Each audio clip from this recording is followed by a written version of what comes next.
Comment Zaraki a eu cette cicatrice sur son visage? Il est hyper fort, normalement personne ne devrait le blesser. Cette histoire remonte à très longtemps. Il y a plus de 1000 ans, quand Zaraki était encore un petit qui traînait dans les rues du Rukongai. Dans le district de Zaraki,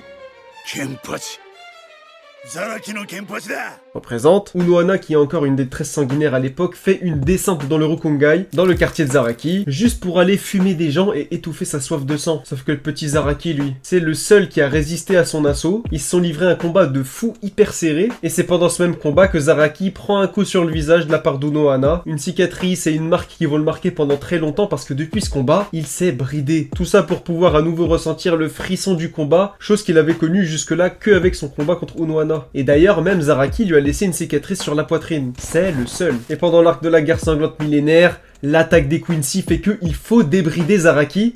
Et pour ça, il n'y a pas le choix. Un combat à mort entre les deux Kenpachi dans le but de libérer Zaraki de ses chaînes. C'est ce qu'on avait vu pendant la première partie. Et quel combat de dingue. Après ça, Zaraki débloque son Shikai. Peut-être son Bankai. C'est ce qu'on va voir. D'ici la suite en animé, abonnez-vous, ça parle de Bleach.